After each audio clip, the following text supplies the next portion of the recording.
Okay, so I'm trying to put this together since I'm not actually there, to try to show you this cool thing that I've researched before, that maybe you would think is kind of interesting, because I think it's interesting. So, um, kind of the basis of this is from Daniel 2:46 through 48, and basically in that what it's talking about is Nebuchadnezzar had this dream, and none of his people could figure out what the dream meant, but Daniel did, and then once all that had transpired, Nebuchadnezzar, is all excited and happy, and all this, and towards the end of this, it says that the king made Daniel a great man and gave him many great gifts and made him ruler over all the province of Babylon, and chief governors over all the wise men of Babylon. So Babylon, the ancient empire of Babylon, was size-wise it was quite large, but the capital itself was in this area. It was south of Baghdad, along the Tigris River, so south of modern-day Baghdad, so within what we would call Iraq today. And so Jerusalem is over here, Israel is over here, Jerusalem, and then Bethlehem is just south of Jerusalem. So you can see that there would be quite a trek across very expansive, wide open desert to travel from what would at that time have been Babylon to Bethlehem. But the reason that I think it's interesting to start there is that they call them wise men. It says that Daniel was made this chief and head over all of the wise men of Babylon. So he would have had no doubt a great influence on them, and being Jewish, he would have known of the prophecies of the coming Messiah, and so would have no doubt had a large impact on them. The other interesting thing is that what we today would call like the study of the sky and the symbols that go with that, which are the zodiac, which a lot of people now kind of connect with astrology and all that. But the idea that there are symbols and signs within the sky that are to be watched, and that those are they mean things, and they have some type of they represent something, that comes from Babylon. So that is the basis of that system. Even the system we still use today, the basis of those symbols and what all those mean, come from the Babylonians, who Daniel was put in charge of their wise men of Babylon. So now what I'm going to do is I'm going to show you in Stellarium. This is the location here is Baghdad. This is the year 2 BC, and this is the morning of September the 12th. So September the 12th, 2 BC, looking in the east. So this is looking east from the approximate location of the capital of Babylon. And the reason for that we are looking east here in Matthew chapter 2, verse 2, is that the wise men who did come to see Jesus, it is recorded in Matthew that they said, "We have seen his star in the east." Now, of course, that can slightly mean when they were in the east they saw it, or were they looking east. But anyway, that was kind of where we started with that. So this is on that date, looking in the direction of the east, and I want to play this in fast time to show you what they would have saw. This is just as the sun is about to come up, and again, I do have on this the symbols of what they would have assigned, which are the same ones we still use today, of what these things are within the heavens, which again the Babylonians came up with. So what you see as this is rising here, this is Leo, which is a lion. And what is significant about this is within that within Leo is two things: Regulus, which is the largest star in the sky, is the brightest star as well here from Earth, and then which Regulus is always within Leo, so that's not uncommon. But what is uncommon here is that you have Jupiter also within Leo and in extremely close proximity to Regulus. Now, I'm not really sure if that is such close proximity that you would look at that and say that was one star. Maybe you would, maybe you wouldn't, but they're certainly very close. And as you play this farther along, you have Virgo, and Venus is within Virgo, and then of course you have the sunrise, and from essentially the point of the sunrise, of course you can't really see the stars, but I'm going to go a little further here to show you what is quite interesting, which is beneath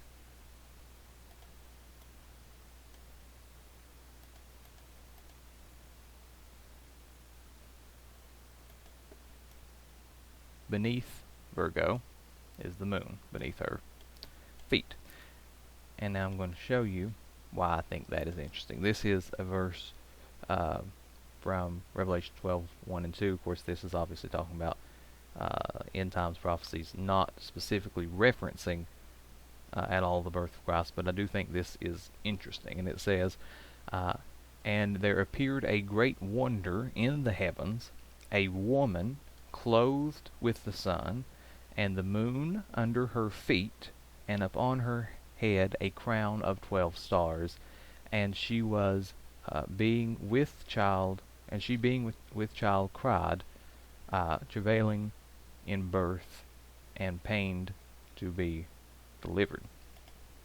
And why I think that is so interesting as we watch this again is that as the sun came up on this particular morning, you have Virgo, who is a woman and a virgin woman, interestingly, with Venus within this constellation.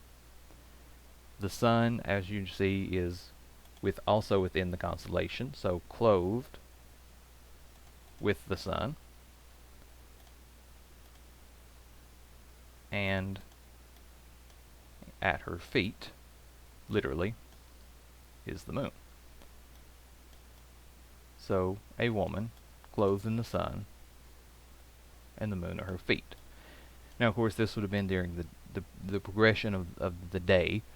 They would have been just like we are today. Obviously, you can't really see the stars during the day. So as this goes along, but of course it goes toward the west.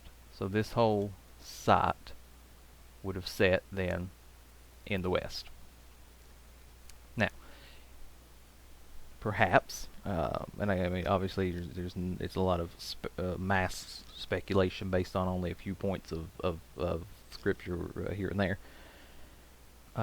But did they see that, and based on something that Daniel had told them, and timeline-wise, you're talking 600 or so years earlier, give or take, did he instruct the wise men of Babylon something of some prophecy, something they may look for in the heavens that would indicate to them something of incredible historical significance that was to come, that would have driven them to see something in the sky that made them want to travel in the direction that little scene we just showed is in, toward the west. And of course, what was to their west was a lot of desert, but on the other side of this vast amount of desert, just beyond the Dead Sea,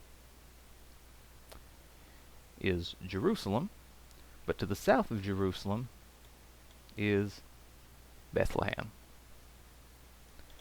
So I'm now going to change the positioning of where this is in Stellarium to Bethlehem. So that's going to relocate us to Bethlehem, and then I'm also going to set the time to a period that was approximately 9 months later.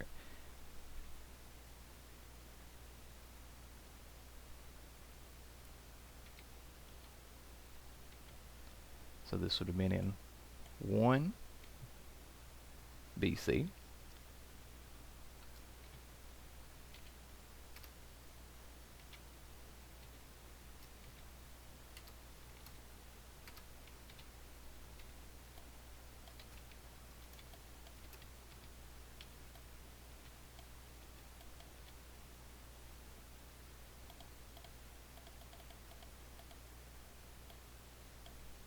And that would be approximately the 17th.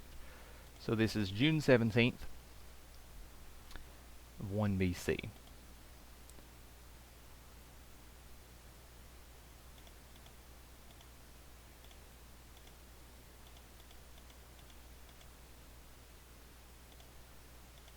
Okay.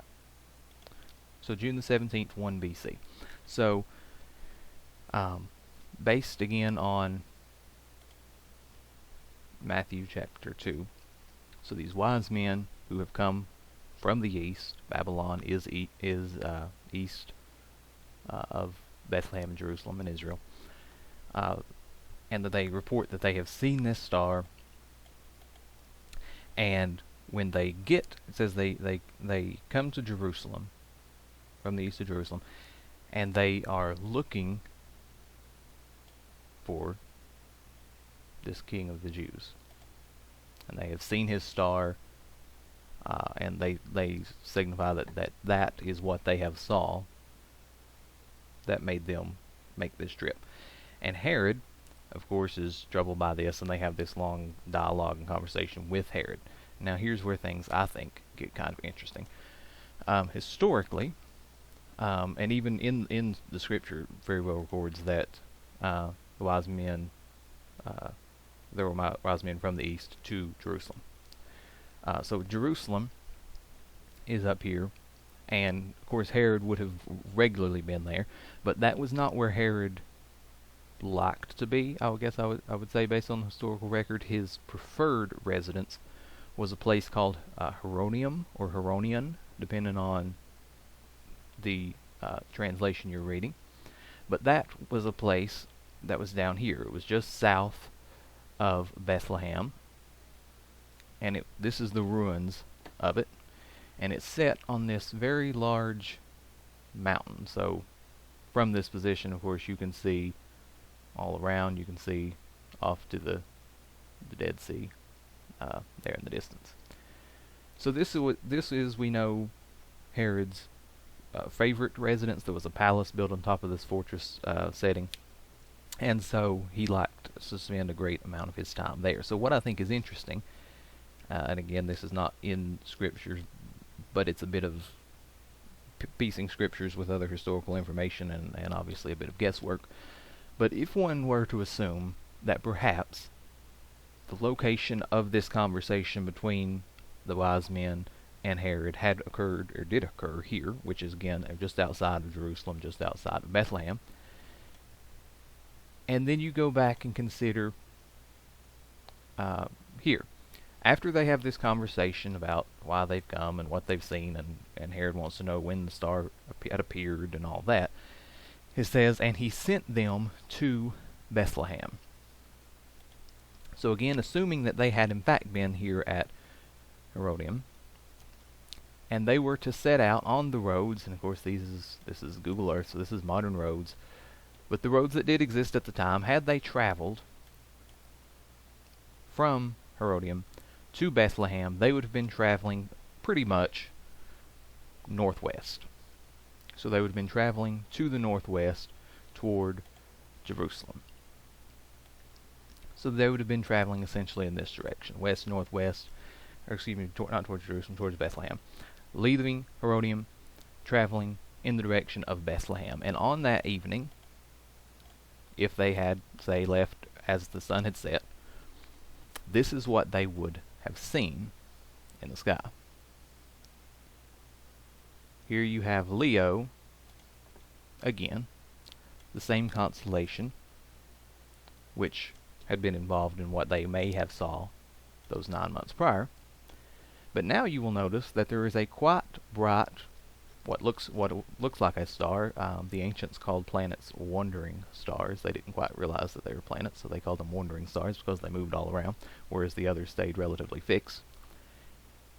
And if you'll look here closely, again, they didn't have this luxury to do this, but we can see that this is in fact Jupiter and Venus. Venus, remember, was the planet which was within the Virgo constellation at what they may have previously seen, and Jupiter was then Leo. Now they are both together, very close proximity, within the constellation of Leo, and clearly the brightest thing in the night sky. And it is recorded here in the 9th verse of Matthew 2 that they departed, and lo, the star which they saw in the east went before them till it came and stood where the young child was. So again, put yourself in where they were. You've left Heronium, you've talked to Herod, you are traveling now along the roads northwest, west-northwest, toward Bethlehem, and in the sky you see this incredibly bright star, as they would have understood it. And if we make this a little fast, you can see what it's literally doing. As they travel this road, this star is going down in the sky toward the horizon and toward Bethlehem, which would have been on the horizon. And as it gets lower and lower and lower in the sky, they of course get closer and closer and closer to Bethlehem, until, just as is recorded in Scripture, it goes directly over where he was, in Bethlehem. And of course it would have went all the way down and touched the horizon, which is exactly what is recorded, till it came and stood over where the young child was. So again, that's as I said, a couple of pieces of scripture, a couple of pieces of historical information, some Google Earth, some modern computer programming, and some speculation. So make of that what you will. But it certainly, to me, has always struck me, since I've kind of researched that and come to the knowledge of that, it is very intriguing to me to see played out within the stars, at least in a digital way, a very probable possibility of what they did see that night, all of those years ago. So anyway, so that's what I wanted to share. So glad you watched. Hope you liked it.